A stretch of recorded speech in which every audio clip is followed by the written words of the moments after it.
everyone, Jason here, host of the BombCast. Thank you guys for joining. We're super excited for this episode with Kyle Whissel, talking some key details, advanced video strategies. You are going to want to sit through the entirety of this BombCast because we got some incredible things to talk about, as well as some incredible announcements like who is the final winner of our Crushing It copy. We'll announce that at the end, so make sure you stick around, and there's some other fun announcements for today. Before I go on any further, Kyle, why don't you go ahead and introduce yourself and the guest that you've brought along for us today?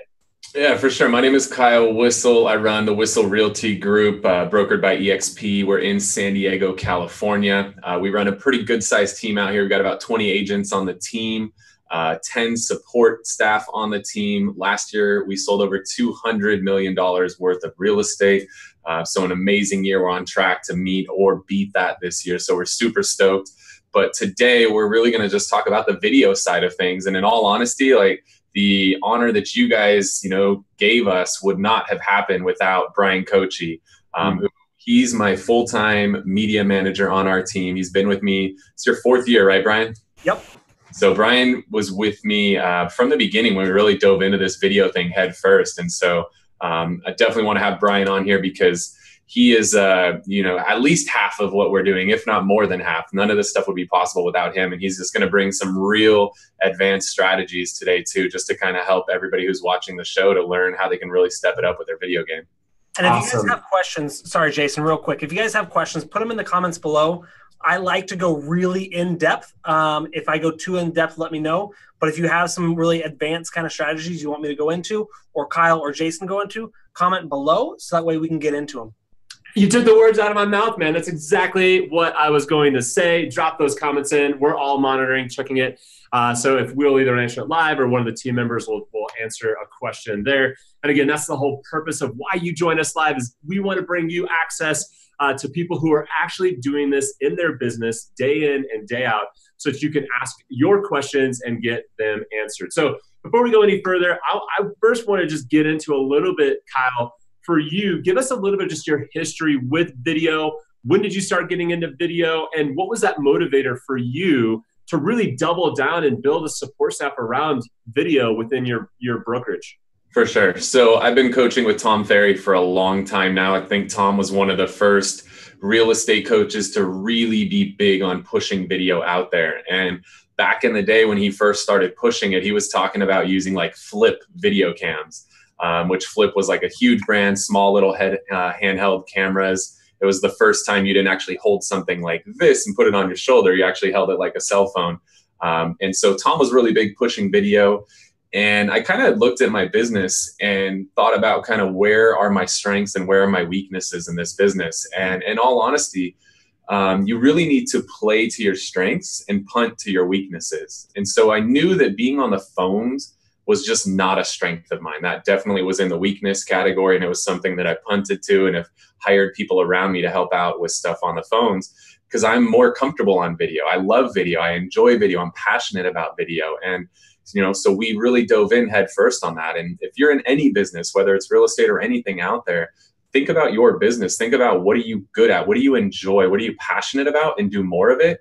And whatever you don't like doing or suck at, hire people to do that for you. Outsource people to do that for you because you're never going to be good at something if you don't enjoy it and you're not passionate about it. So I got super passionate about video. In the beginning, I was doing it all on my own.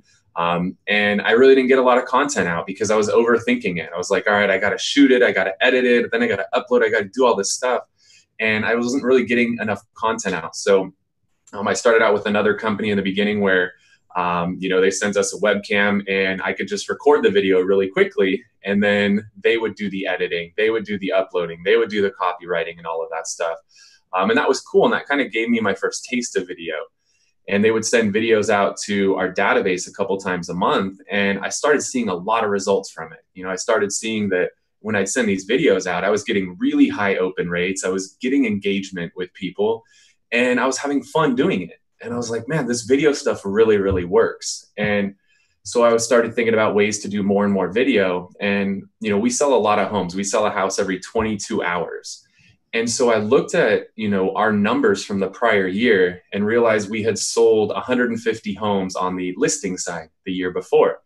And we spent an average of $300 per property to shoot photos and to shoot videos of those properties. And I was like, crap, that's $45,000 that we spent just on that.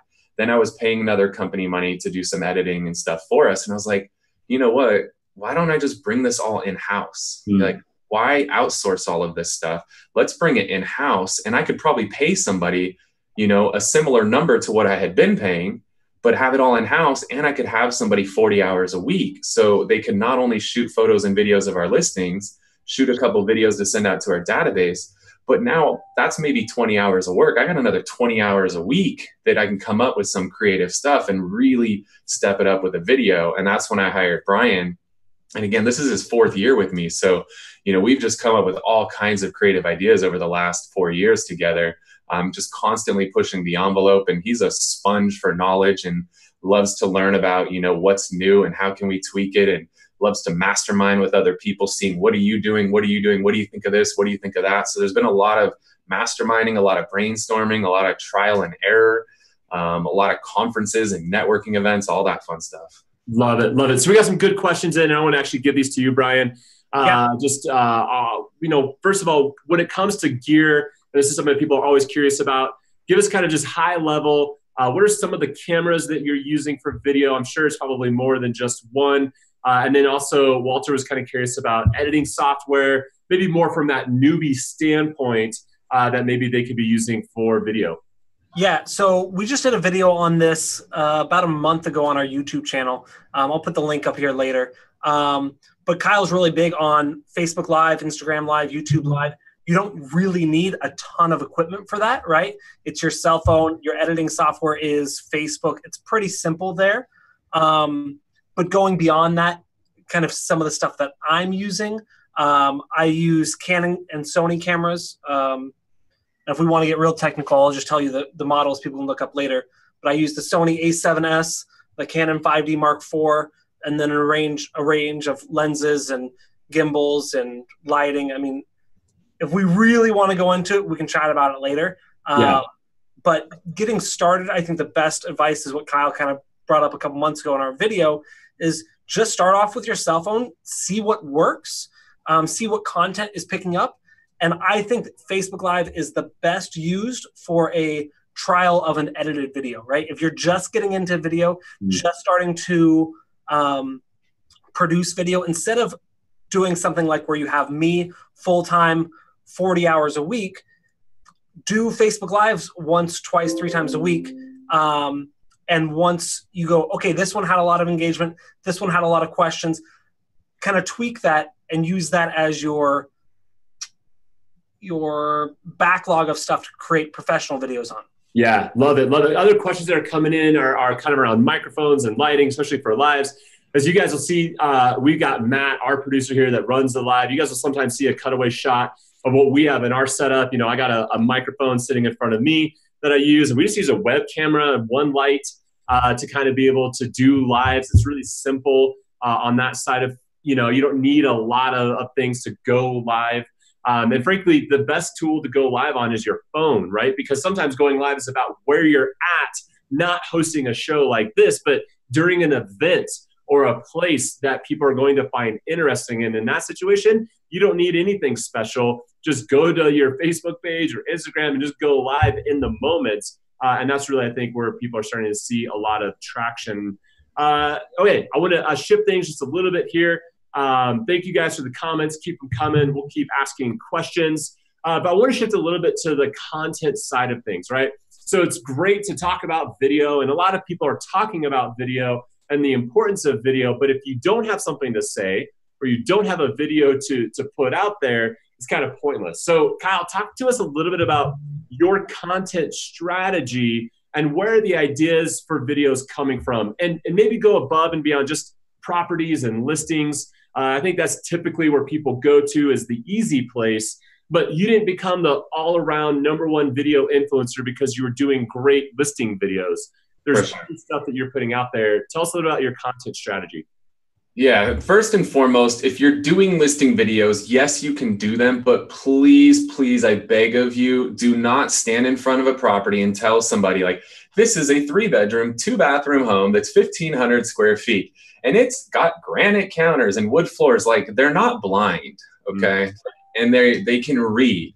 So don't tell them stuff they already know. Tell them something unique in that video. One, express your personality. People are so scared. They're very robotic when they do this. Half the time they're reading off of a script. Like, if you're going to do a video in front of a property, be you.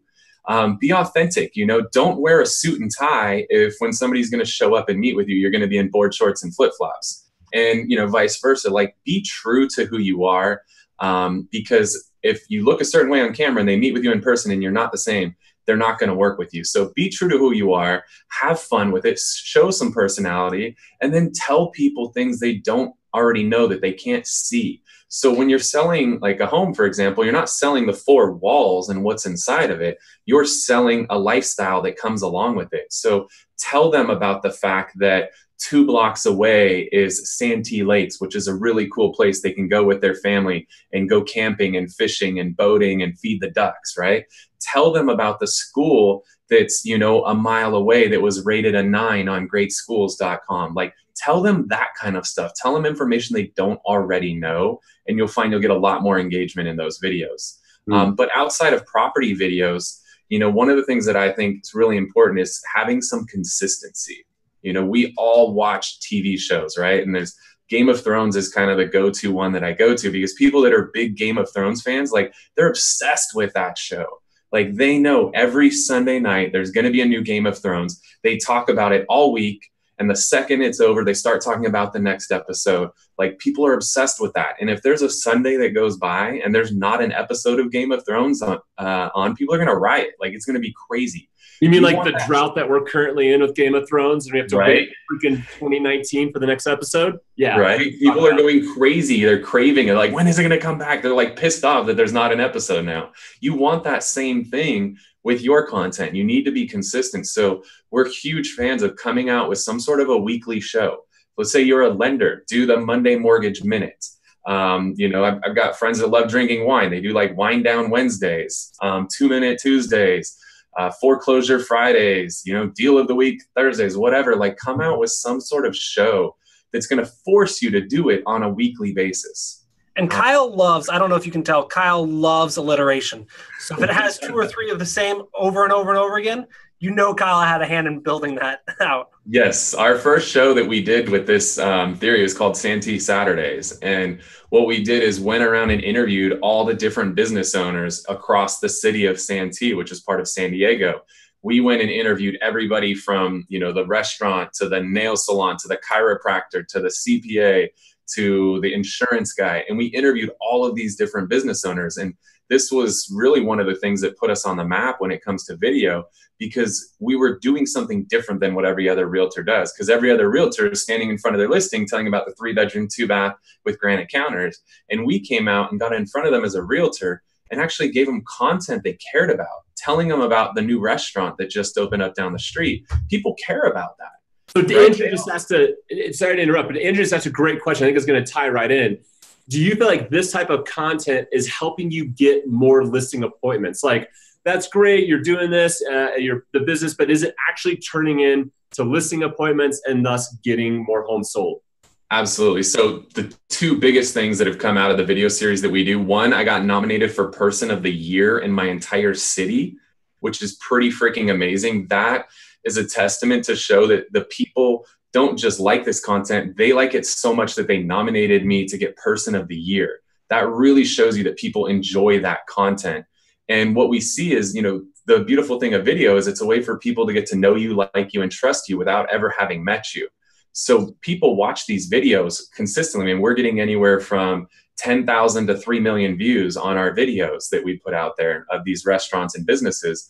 And so what ends up happening now is when somebody does meet me, whether it's at an open house, they just meet me at the store. I'm at Target going shopping. People are like, oh, you do the Santee Saturday series. I love your videos. I'm instantly in rapport with that person. I don't have to tell them who I am, what I do, why they should work with me. They already know. They've gotten to know me, like me, trust me through that video series. I'm instantly in rapport with that person, where the person who's not doing video, they've got a much bigger wall they've got to knock down before they can get into a relationship with that person. The other thing that's come from it, the biggest listing of my career, I landed a $4 million listing from one of the business owners that we had on the show. And it was like not the most exciting video. It was like a senior community, right? It's not, super sexy or engaging.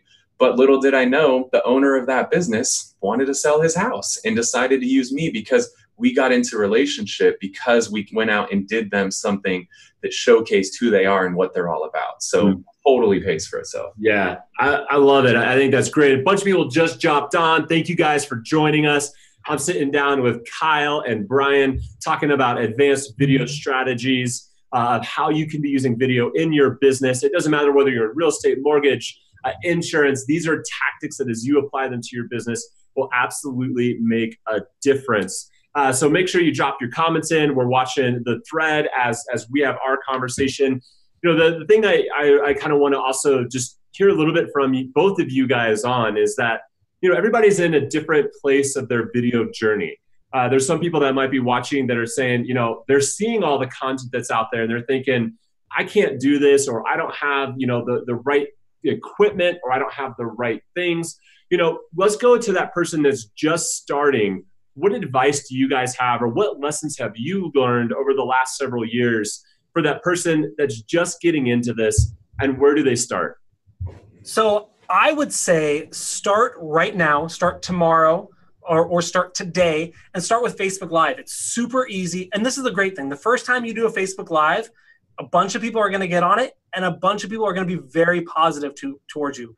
Your mom's going to watch it. Your girlfriend's aunt's going to watch it. Your sister-in-law's, like, everyone's going to watch it. Like, wow, that's so cool. And even if you don't have a ton of followers, getting in front of the camera and getting better and better and better at it. To take a word from Gary Vee, I know you're going to give away his book earlier. People go, well, I'm not good on video, right? And I know a lot of it is the mental aspect of it, or I didn't grow up with that. His words are, well, you didn't grow up driving either, but now you drive, you figured it out. You can figure the shit out, right? Mm-hmm. So my advice is start it early and often. And what I found that worked really well for me to help get me kind of going on this is do a personal challenge. Do a Facebook Live every day for a month and see how it works out. You're going to go, okay, well, the one of me cooking dinner worked really well. The one of me driving, talking about the f-stop that I used in my last video and how I faded, all that shit didn't matter, right? So find what works, and then you can tailor your message towards your audience based on just doing a Facebook Live once a day for 30 days is super simple to do. Hey, Brian, Kim's curious, YouTube Live versus Facebook Live. Where are you going live? Where are you seeing traction? Yeah, we do a lot of Facebook Live. Facebook is kind of where our audience is built. We're kind of messing around a little bit more with YouTube Live, a lot more with Instagram Live and the stories there. But Facebook is where we've built our audience, and we use a lot of advanced strategies to build upon that audience, such as, again, we're going a little bit deep here, but retargeting video viewers, creating custom audiences, that sort of thing. We just found that Facebook is a better community for us right now, but obviously expanding into the other channels and making sure we're active there too. And I'd say across the board, that's the trend, right? Facebook Live is getting a lot more interaction than YouTube, just based off notifications, and people are on the platform, right? I mean, when you go live, even now, for all of you that are watching this live, we interrupted your day, right? We kind of came to you, you got the notification, and now you're spending time interacting with us, and we love that. Thank you. Keep the comments coming. But that's kind of the hard thing about live. But the beautiful part to what Brian's also talking about is live lives on. So Adrian's curious, do you go Facebook Live on your business page or on your personal page? The reality is probably an element of both, depending on the type of content that you're sharing about, but it lives on, and people can go back and view that even when they can't join you in the moment live. Where do you guys go live? Do you go live into side groups? Do you go live into business page, personal pages? How are you approaching that? Yeah, well, one quick note too, you said live lives on. Something that's really important that a lot of people don't realize is as soon as you're done with a live video, you can actually download that video. So when you're done with a live video, just click the little icon up in the top right corner, and you could download that video. So what's important is to then take that video and put it onto YouTube. Like every video we do ends up on YouTube, everything, because there's stuff you can do with YouTube that you can't do with Facebook Live. For example, this is on Facebook Live. If you're trying to watch this from a cell phone on Facebook Live recorded, it's kind of a pain, because if a text comes in and you switch over to your text app, it cuts the feed off, right? Because you can't be playing Facebook Live while you're checking text messages, but you can with YouTube, right? YouTube can play in the background. So we love taking the Facebook Live once it's done, uploading it to YouTube. And then once it's on YouTube, then we can optimize it, which Brian's become a wizard at. Like our YouTube subscriptions are going crazy. Like we're adding about 100+ subscriptions a month on YouTube. So now we put it on YouTube. Anybody who's subscribed to us on YouTube gets notified that we just uploaded a new video. Plus we can put it on there and we can be real strategic about what's the title of it, what's the description, what are the tags. And now that video can become searchable for people on YouTube and Google, because when you search Google now, that Facebook Live you did that you put on YouTube can actually now show up in a Google search. So you want to get the maximum traction possible from your Facebook Live. Don't just shoot a Facebook Live and do nothing with it. Go back, put it on YouTube, optimize it, and you can get way more mileage out of it. Brian, go. And then I got a question from Gary Wiseman that I want to make sure we ask, because it's a really good one. But what do you add to that, Brian? So what Kyle said was really important that I want to make sure that we didn't skip over is when you're done with your Facebook Live, download it from your phone. You're going to get a higher resolution than if you go after the fact and download it on your computer. Once Facebook Live is done, even though it can go live at 720p, when it's done, when you've done it on your phone, the highest you can download it is 360, which is really low resolution. So that was a super big tip right there. Good. Love it. That's great. Thanks for bringing that back around. Gary asked this question, and I love this question partly because we've talked in the past about interviewing businesses and this tactic and how well it works for agents because of the hyper-local content. In fact, every agent in every market center could be doing this, and you're not going to be competing with others in other market centers. So I love this tactic, but Gary's asking, what have you found is the best way to approach business owners to pitch them this idea that you're going to come in and do a video with them? Like, what lessons have you learned? What's the best process for that to get a business owner to actually agree to do these videos? Yeah, everybody struggles to get that first one done. If you've never done one before, you've got two options. One, leverage us and just show them our two series that we've done. The one that's running right now that's killing it's called East County Eats. Brian, if you want to post the link, East County Eats on Facebook's killing it. Show them our series and say, hey, you know, there's a company in San Diego called Whissel Realty Group. They do these videos. We're going to do the exact same thing for you. So you could show them a finished product. So that's one option. Or when we did our first one, I started with my mortgage lender, right? Because he's not going to say no to me. Like, I give him business. He's never going to say no. So that way we were able to get our first one done, and we had a sample that we could then take to the next business and show. And the more you do this, the more it grows. It gets to the point where you don't even have to reach out to businesses. They're lining up to be on your show.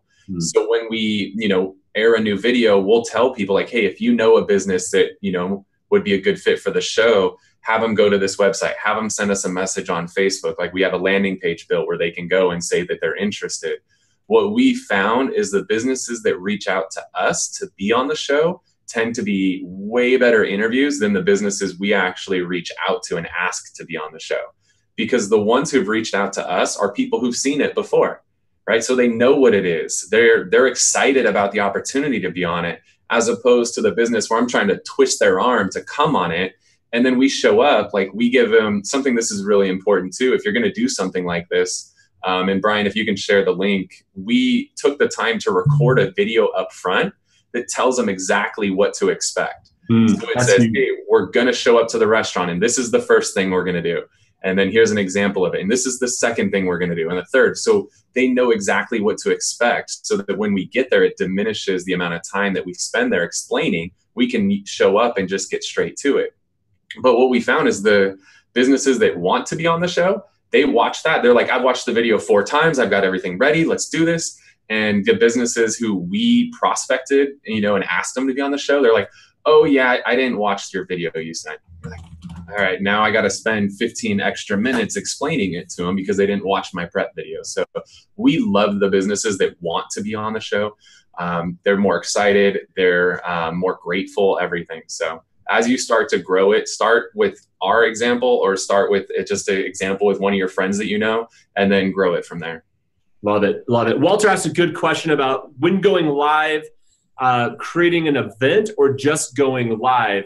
And Walter, I'll speak to this a little bit just from our experience, and then I'd love to know what Kyle and Brian have to add. But we've actually found by creating an event several days in advance to going live, because we go live every week, we actually saw people joining us. We took a massive jump of people already on, ready to watch, because they were getting notifications because we created an event saying that we were going to go live. And that's kind of the hard thing about lives, is that you are interrupting people's day if they don't know that you're going to be going live. So if you think about lives two different ways. One, a show side of things, where you're going to educate, you're going to do something similar to exactly what you see here. Then an event is really great to create because it sees it and people can join you. The other type of live that's really valuable is the in-the-moment event type live. Let's say you're at your community parade, something that's going on, and you want to go live, or you're at the baseball game or a football game, or whatever life moment is going on. Those are great live material to talk about, or it's an open house or something in your business. That type of content may not get a lot of people joining you in the moment, but it's the type of content that lives on, and you can repost and you can download and you can repurpose. And so don't think about it so much about how many people join you in that moment. Think about it as an opportunity to capture the moment live and then repurpose later. Anything that you guys would add from that, from strategies to going live, that you found being important? Go ahead, Brian. Yeah, so obviously the nice thing about scheduling live is you can also share it in groups. So rather than the first minute or two of going live, you're sitting there saying, hold on. And I've done this where I say, hold on, give me a minute. I got to share it in this group and share it in this group. You're able to do that ahead of time. I think you might be able to run ads if you schedule a Facebook Live too. I don't think we haven't figured out the ability to boost it yet. Pay to get exposure. I'm just double checking with the team, but yeah, they're shaking no. We haven't found a way to boost that, but I mean, if you want to be real tricky, you can probably embed the live feed on a web page and then send them that way. Yep. But either way, the nice thing is you can share it ahead of time without actually, if you don't have a producer like you have here, you can get all of that sort of stuff done ahead of time. Mm-hmm. So scheduling is nice. Love it. Love it. Emily's curious about time to go live. Have you guys found anything for you that works well time-wise? I have a couple if you don't, but when you think about going live, is there times that are working better than others? I feel like the mornings tend to be better. So between 9 and noon seems to be when we can get the most engagement on it, because people are more stationary in the mornings, especially if I'm trying to reach out to realtors. In the afternoons, realtors are running all over the place, showing homes, going on appointments and everything. So I've just found mornings tend to work better if I'm going after realtors. But if I was going after consumers, I might be better on a Friday afternoon or a Saturday or Sunday. I might do better. So I think it's audience specific. You got to think about who your audience is and what are they likely doing at that time of day, and cater to your audience. So I don't think there's a right or wrong answer. I think it really is just think about your audience. I think audience is absolutely key. And then also, what's the purpose of going live? Something I found with doing a lot of research of who's crushing it on live is he was actually one of our mortgage video influencers. And on social, his name's Min. Go check him out. What's a Mortgage is his page. But he's doing educational videos, and he does it at 8 p.m. at night. And the reason he did that is because he found that's when his consumers were kind of slowing down, and they would actually be able to engage with him. And he was getting incredible comment threads because, that's when people might traditionally sit down to watch TV. And now we know that trend is not there so much. And so, again, audience, what you're doing, sometimes doing it later in the evening can also get you some great results on that. So Jennifer had a great question here for results with videos. Tell us about scripting, teleprompters, off the cuff. How do you guys approach this? So I think I'm a little bit different. I never use teleprompters. I hate teleprompters. I don't need teleprompters, but most people do. I personally, I just love going in completely unscripted. Like Brian will be like, "Hey, I need you for some videos," and he'll literally like grab my arm and pull me in to the green screen studio, and we'll just rip 4 videos with no planning, no prep or anything. But that's not the same for most people, right? I've done this for a long time. I'm just comfortable, and I just kind of roll with whatever's on top of my head. But when you're getting started out, I think it's good to have something that's going to help you. I'm not a fan of like a full teleprompter because then you sound like a robot. But if you need a little help, literally sometimes with Brian, I take a piece of paper and I write 3 or 4 notes on it and I tape it to the camera. And I just use that as kind of references. So I have my bullet points of what I want to cover, but I'm not a huge fan of a straight up teleprompter, but some notes, I'm all for that. That'll help you out just so you can kind of stay on track and you don't miss things. Brian, what's your thought on this? Yeah, so I have a teleprompter here. I think there's benefit to it for certain people and for certain times. What I caution people against, huge caution against, people think, oh, because I have the teleprompter, because I can read it, I don't need to practice it, right? And if you do that, it looks like you're reading. It sounds like you're reading. If you typed it up or copied and pasted from a blog and then try and read through it, it's going to be dumb. Like, don't do that. Like, you're still going to have to practice. Your teleprompter can maybe help guide you through the words while you have practiced it over and over and over again, and can help use your inflection and your pauses. That's where I think it can help you. But be very cautious. People use it as a crutch and then make horrible videos because of it. I mean, we all know when someone's reading off a teleprompter, right? We can all tell. You can see their eyes moving while they're reading. It just looks terrible. And people think if the paper is next to it or underneath it or above it, you can still see their eyes. This teleprompter I have actually connects to the front of the camera, so you're actually looking into the lens, which is the best way I found to actually not have the eye wandering. But if you tape a piece of paper, even if it's underneath the camera, on top of, next to, people can see your eyes. Switch over. Hey, what's that teleprompter called? This is the Parrot V2. It's the Parrot Teleprompter V2. Cool. And I think here's the thing. And I found, as these guys, I've been doing video for a long time. I shoot a lot of videos for BombBomb, promotional videos. And I think it really ultimately comes down to, again, what is the purpose of the video? If I'm putting together a key promotional video, like I was with Steve Passanelli, our CMO, we're working on a new project for everybody that's watching. We got something really cool happening in May. You're going to be hearing more about this in the coming months. But we're working on our promotional video for that. He's flying out to Denver. We sat down and scripted out the key things that we want to be hitting. We may not say it the exact same way, but we want to make sure our intention is there. We may not hit it all if it's just off the cuff. Could we do it? Yes. Is it going to be the best? Probably not.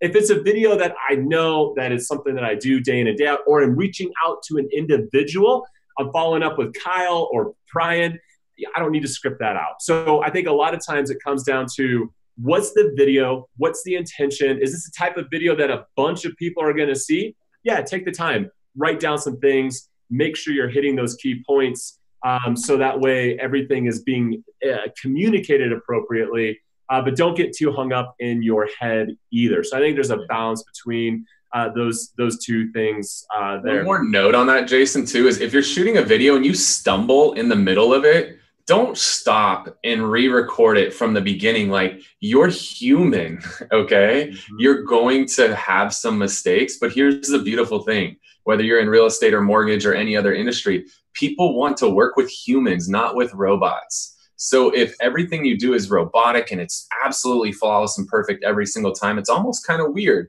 Just like studies have shown that in your reviews, if you have 500 and you're 5.0 stars, it actually can do more harm than good because it looks fake, because it's too good to be true. So when you're doing a video, if you stumble a little bit in the middle, just keep going. It's okay. Like, it'll actually make people laugh a little bit. It'll remind them that you're human, that you're a real person, and you make mistakes just like they make mistakes. So don't let that screw you up. It's okay to stumble over your words a little bit. We do it all the time. Nobody's perfect. Love it. Brian, what do you got to add to that? Here's a really good video tip when recording a video that I've started implementing within the last year. There's 2 rules when we're doing a video, right? One, we can always re-record. So if you goof up to a point where, say you say something wrong, we're at 123 Main Street. Oh shoot, it's at George Street. I'm totally messed up. We can always re-record. But 2, and this one I think is really important, don't stop.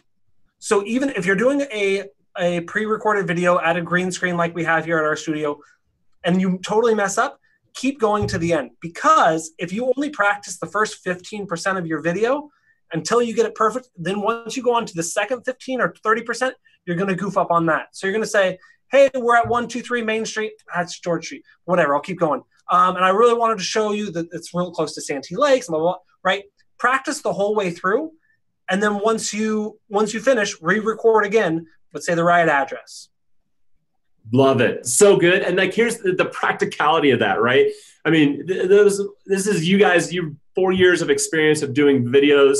And that's the type of stuff that separates you from other people. So thank you guys for sharing that. We're here at about 40 minutes in. Typically, we try to keep this to a half hour. So thank you guys for giving us an extra 10 minutes. I got 2 important announcements that I want to share with everybody that is watching. The first one is, if you've been following the BombCast, you'll know that we've been giving away signed copies of Gary Vee. This is our last signed copy.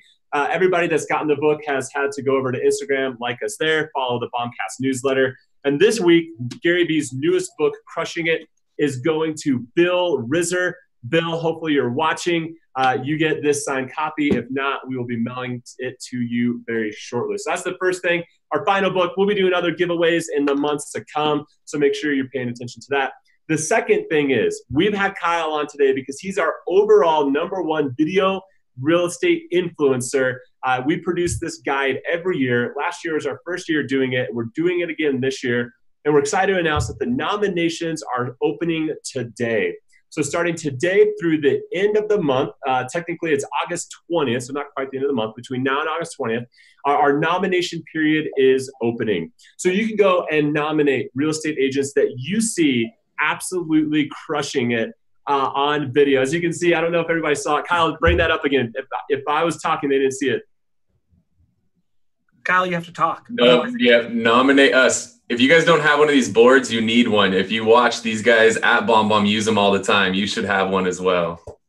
Yes, use the whiteboard so you can go in and nominate. We dropped the link in. You'll be hearing more from us on that. We got 5 main categories that you can nominate real estate agents in. You can nominate the all-arounds. You can nominate community videos, listing videos, people that are absolutely crushing it on social, as well as one-to-one videos being sent through email, like the types of things you see happening inside of BombBomb. So we wanted to open that up. Thank you guys for your time and your attention. We're super excited. For the rest of the month of August, we have some incredible guests joining us. So if you just started following along on the BombCast, or this is your first time joining us, thank you guys. But the next several weeks, we've got some incredible guests. Next week, we have Chris Brown, a mortgage loan officer who is just crushing it with one-to-one videos inside of BombBomb. And I'm really excited because at the end of the month, we're actually going to be celebrating the BombCast 1-year anniversary, and we're going to have probably one of the coolest episodes yet. So make sure you're checking that out as well. So final thoughts, anything that you guys have for us, Brian or Kyle? I always love to ask our guests as we wrap things up with the BombCast. One question, this is my question to you guys on this. What's one thing right now when it comes to video that you're just absolutely nerding out on in 60 seconds or less? #1 thing we're nerding out on is retargeting video views on Facebook. So what the hell does that mean? It means if you watch any of my videos on Facebook for more than 3 seconds, I can now put you into a custom audience and do whatever I want with you. I can run specifically targeted ads to you. So I could go into my big community page where there's 50,000 people, post a video about how cool the city is. Every single person who watches that video for 3 seconds is now in a custom audience, and now I can start running targeted ads to that person. So retargeting video views on Facebook, hands down, the #1 thing that we're geeking out on right now. Awesome. And if you guys want to follow the stuff we're doing, we love sharing. We're huge fans of Gary Vee and the jab, jab, jab, right hook thing. So we have a Facebook group called The Whissel Way. You can follow us on there. We share little snippets from our meetings. We talk about the technology and the tools that we're using. Like, we just love to share what we're doing. So if you want to stay in touch with Brian and I, just hop in that group, The Whissel Way. I think we even registered thewhisselway.com, and it'll direct you to that Facebook group. So it'd be awesome to stay connected. Awesome. Love it. There's people in there. They want to know how to retarget, but sadly, that's a bit of a thing. So jump over, go follow The Whissel Way. I'm sure Brian and Kyle have some more information there on how you can learn about Facebook retargeting. Last thing, Brian, for you, 6 seconds or less, what's something in the video thing that you're just nerding out on right now? The biggest thing Kyle, I think, mentioned, obviously retargeting, but I'm really digging YouTube optimization. So utilizing tools like TubeBuddy to optimize tags, titles, thumbnails, captions. It's a whole nother ball game going into YouTube. It's a different kind of atmosphere, but building our YouTube channel and that sort of stuff has been a lot of fun lately.